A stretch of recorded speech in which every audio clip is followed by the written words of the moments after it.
Did you know that in comics, sometimes, every now and then, they feature stories about superheroes? Isn't that crazy? That's why I thought that in this installment of Recent Reads and New Acquisitions, I could focus exclusively on this niche and little heard of phenomenon.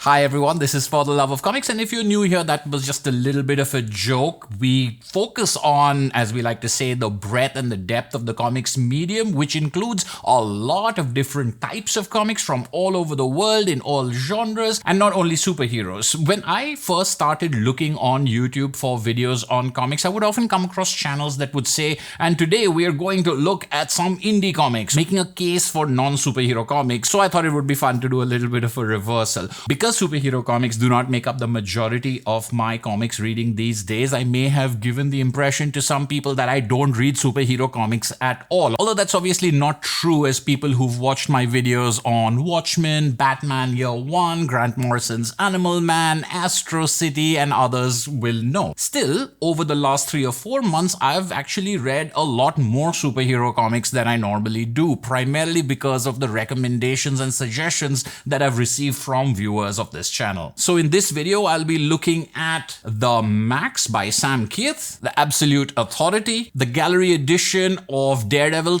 / Elektra by Frank Miller and Bill Sienkiewicz, Deluxe and other hardcover editions of The Swamp Thing, Thor, and Astro City. And if all of that wasn't enough, I have 9 or 10 trade paperbacks from Marvel and DC that I'm going to quickly mention as well. Like most of my recent reads and new acquisitions videos, this is not going to be a deep dive or a thorough review of any of these books, but rather a collection of brief impressions of those books that I have read or what I'm anticipating for the ones that I haven't. That's still going to be a lot to get through, so let's jump right into my recent reads and new acquisitions, the Superhero Edition.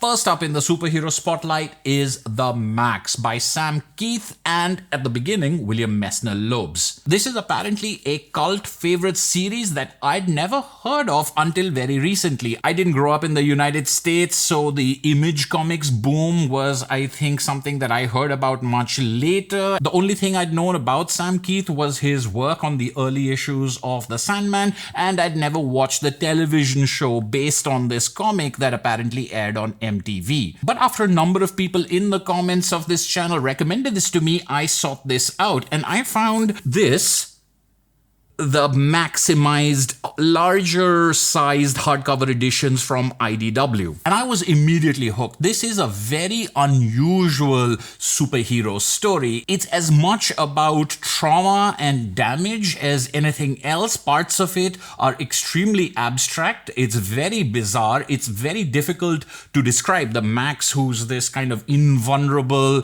superhero, is actually a homeless hobo living on the streets in a cardboard box, and his caseworker is a very unusual woman who dresses very provocatively and pays for bail out of her own pocket, and the magical fantasy lands that he occupies alongside our gritty reality and the kind of demons and monsters that he fights both over there and over here are ripe for all kinds of translation as far as what are they metaphors for and what are they representing. I was not prepared for how powerful this comic was. On some levels, it feels extremely cartoony. The figures are very exaggerated. Not just the superhero figure who is like a lumbering behemoth with 2 claws coming out of his fists, but the human beings also. Some of the characters' appearances reminded me of the exaggerated caricature of Rick Geary, who regular viewers of this channel will know that I'm a big fan of. But put into this context, our urban world of drug use and crime and violence and abuse. I was really happy to get my hands on these slim hardcovers that are larger than normal comic-sized issues, and I've been able to pick up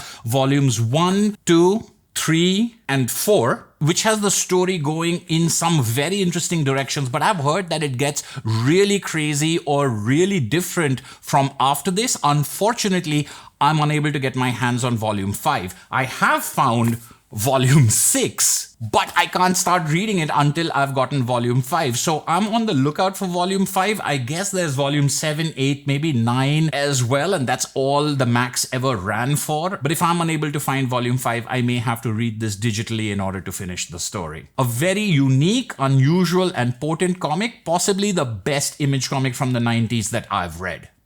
From the Maxx Maxximized, which are slightly enlarged issues, to the oversized absolute editions of The Authority. I've talked about The Authority a couple of times on this channel, most recently in my What is Day Tripper video, where I mentioned it as a very formative comic for me returning to reading comics in my early 20s, which is when I discovered what superhero comics had become since my childhood. And The Authority at that point of time really blew me away with its very adult take on superheroes, not just because of the graphic violence and the sexuality that was there in these comics, but also because of the scope and the significance of the superhero genre that these stories explored. They really tickled my imagination as far as what would superheroes really be like if they were truly so powerful. Wouldn't they try to enforce their authority on the world? Wouldn't they want things to be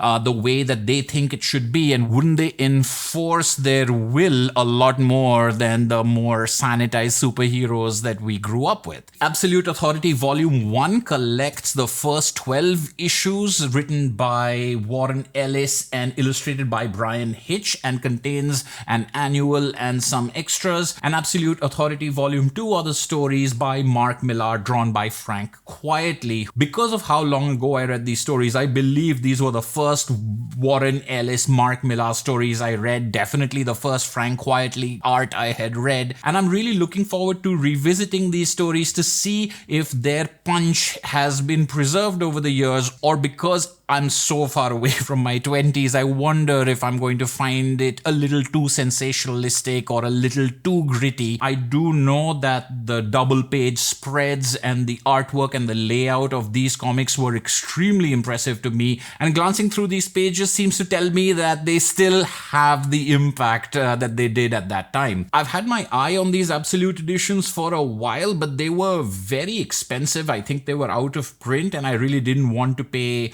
that much money for them when I wasn't sure if I would like them. They've been reprinted, and I was glad to pick them up on sale, and I'm looking forward to revisiting some early favorites in the Super Deluxe editions.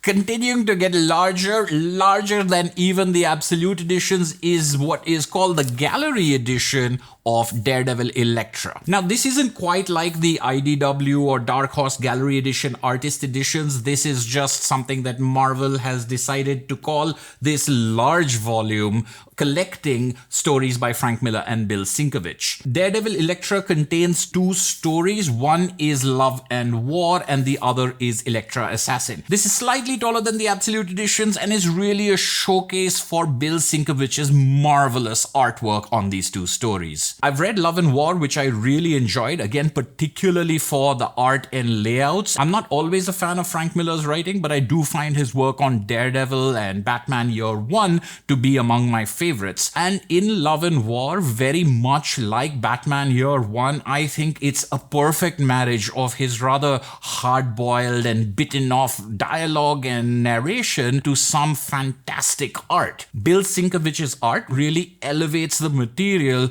to become almost poetry, in my opinion. I'd never read the second longer story in this book, Elektra Assassin, but because I admired Love and War so much, I thought that it was a risk worth taking. And having read this book now, I'm glad to say that it absolutely was. And although it doesn't make me want to rush out and buy more Daredevil comics, it does give me a wonderful angle and a wonderful dimension on the story of Daredevil and Elektra. What I really liked about this, and what is a common theme for what I enjoy in superhero comics, is the fact that even if it is mired in the mythology of Daredevil and Elektra, even if it is referencing things in continuity, I don't actually need any of that. I don't need that knowledge to enjoy these stories. The Authority is also similar in that way, although it does come from Stormwatch, which was a series that existed before. You don't actually need to have read Stormwatch to enjoy Authority. And Daredevil Elektra is even more so. I mean, all you really need to have is the most basic sort of idea of who Daredevil and Elektra are, and maybe not even that. Given the handsome production and reproduction of the beautiful artwork of these stories, I think this is a great addition to pick up. Next up, a couple of hardcovers, still large in size, is the deluxe edition of Swamp Thing Roots of Terror. This is an anthology of Swamp Thing short stories that were published over the last couple of years, I think. I was interested in this because of the talent involved in these stories. There is a special by Tom King and Jason Fabok. There is a Brian Azzarello story illustrated by Greg Capullo, and a story by Mark Russell, whose work on the Flintstones I really enjoyed. I thought this was a great fun anthology. I think Tom King and Jason Fabok's story is the most popular or the most famous of these stories, but I was really impressed by the Mark Russell Fraser Irving story. With beautiful art, it took a simple love story tragedy and made it into something very, very memorable. It's not a big fat anthology. It doesn't have a lot of room to go wrong. I think there are just 4 stories in it, and one of them is an unfinished story by Len Wein, which is illustrated over here by Kelly Jones, but it hasn't been written. So it follows the story outline but isn't completely scripted, which I thought was an unusual way to read a comic. All in all, I enjoyed all the stories more or less. It's a good spectrum of stories with a character I've enjoyed ever since I read Alan Moore's seminal run on the Swamp Thing, and worth checking out for fans of the character. The next book I have here is Thor, Godstorm, which I have not yet read but came highly recommended. I found it on sale and picked it up.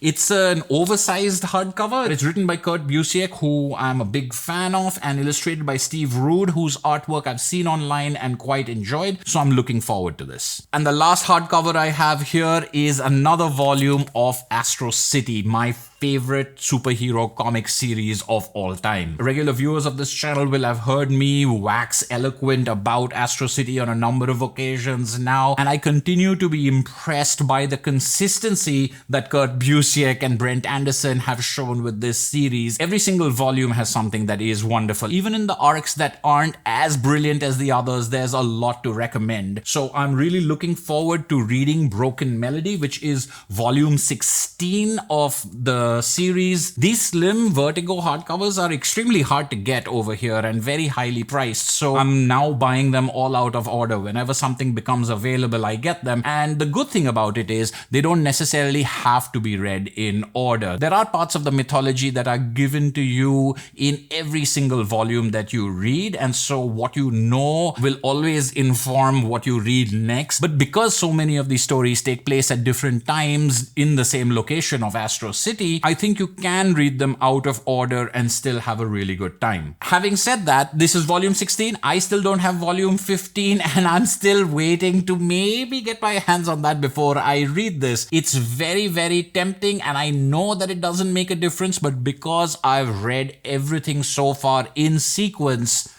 I'm gonna wait a couple more months and see if I can get volume 15. There are a couple more that follow this that I still am not able to get my hands on, and those are things that I'll keep questing for.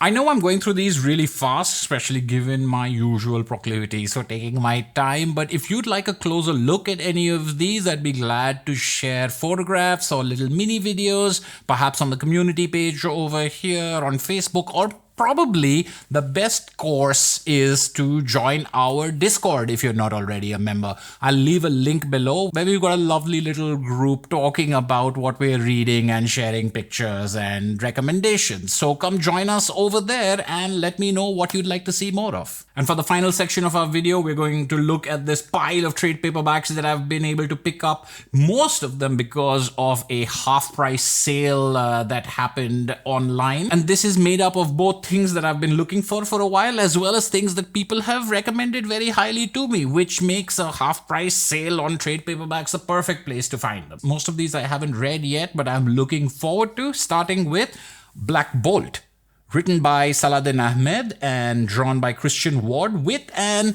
issue by Yes, by Fraser Irving, who I just discovered in the Swamp Thing Roots of Terror collection. I'm not very familiar with the Inhumans part of the Marvel Universe. I'm not very familiar with lots of parts of the Marvel Universe, but I've heard that this works with just a little bit of knowledge and works well as a standalone read. It did get a number of award nominations and wins, so I'm looking forward to reading Black Bolt. The next book is something I'm familiar with. This is Astonishing X-Men Volume 2 by Joss Whedon and John Cassaday. I'm a big fan of Joss Whedon's run on X-Men. I thought it was a good revitalization of a series that I used to read when I was young, and it was parts classic, part modern, in a way that, Joss Whedon has a talent for doing. I've been looking for the second trade for a while. I have the first trade. I've read the second trade borrowed from a friend. I never got to get my hands on the omnibus or the hardcover edition of this, which seems impossible to get right now. So I was thrilled to find this for very cheap. Like Black Bolt, a read that was recommended to me was this DC meets Looney Tunes anthology collection. I think mainly for this cover story, Batman meets Elmer Fudd, which got a lot of rave reviews written by Tom King. I'd heard a lot of good stuff about it, but it also featured a lot of other things that sounded very funny to me. In case you're not familiar, this is a collection of one-shots in which DC characters meet Looney Tunes characters. So you have the Legion of Superheroes meeting Bugs Bunny. You've got the Martian Manhunter meeting Marvin the Martian. You've got Wonder Woman meeting the Tasmanian Devil. Lobo with Roadrunner, Jonah Hex with Yosemite Sam, and the big one in this collection, Batman meeting Elmer Fudd. Batman Elmer Fudd was definitely the best story in this collection. I liked it a lot. The other stories were between entertaining and ones I was indifferent to. Still, it's a good, fun collection that doesn't need you to have read anything else to enjoy these stories. You also don't need much background to read Batman: The Greatest Adventures, a collection that I think can classify as all ages, and I picked it up particularly because of this art style, that Bruce Timm Darwin Cook animated series art style, which I really, really like. This is by Kelly Puckett, Ty Templeton, and Rich Burchett, and I enjoyed this collection a lot. There's something to be said about a good old-fashioned superhero, supervillain stories. These have interesting plots and bright colors, wonderful line work, very simple, elegant, and evocative. It feels classic and modern. It's something that kids can enjoy, but adults will also get a lot out of. I found the stories to have this slight undercurrent of adult commentary that I really enjoyed. It's nothing overt or hitting you over the head with grimness or seriousness, but the villains would have an observation that you would, maybe think twice about, which I thought was very entertaining. Also, something I've heard a lot about, which I was happy to find on sale, is Supergirl by Mariko Tamaki and Joel Jones.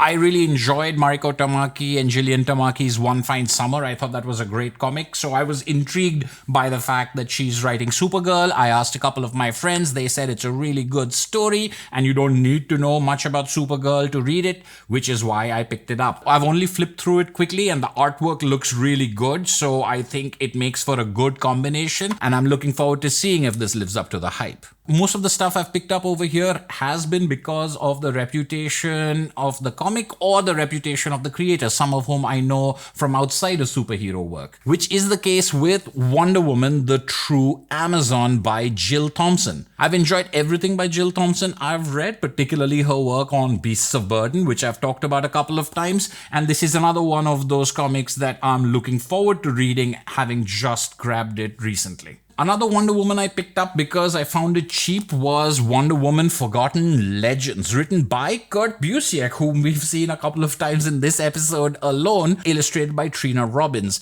Unfortunately, I did not really enjoy this that much. I understand what they were going for. It's a take on the Golden Age Wonder Woman done in the style, both art and writing style of that time, but there wasn't much more than that. So it felt very faithfully like a Golden Age story, but without the kind of twist on it or without the kind of commentary on it the way that I'm used to seeing in these kind of pastiches. Particularly, I'm thinking of Alan Moore's work on Miracle Man or Supreme, or even Kurt Busiek's Astro City, which has the touch of the modern view on those classic stories. This story, unfortunately, was a little too simple and a little too plain. And although I can admire how authentically it was able to replicate the Golden Age storytelling, the fact that it didn't do more with it left me kind of unimpressed. And finally, I have over here 2 comics from the Ultimate Spider-Man line. This is Ultimate Spider-Man number 20.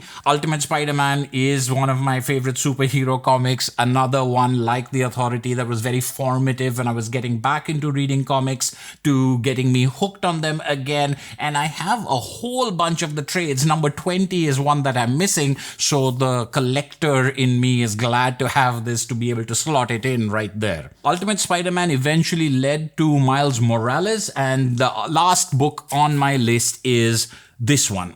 I've never read any of the Miles Morales comic books, and I'm not sure if this is the absolute first one to start with or not. I guess I'll find out when I read it. And so there you have it, a very quick survey of over 20 superhero comics in a variety of formats from across a wide variety of creators and publishers. So never let it be said that for the love of comics doesn't spread the wealth. If you have read any of these, I'd love to have your opinions on them below. If there are other comics that you think I should be looking at, then let me know that as well. Come join us, as I said, on the Discord server. Thank you so much for watching, and I'll see you at the next video.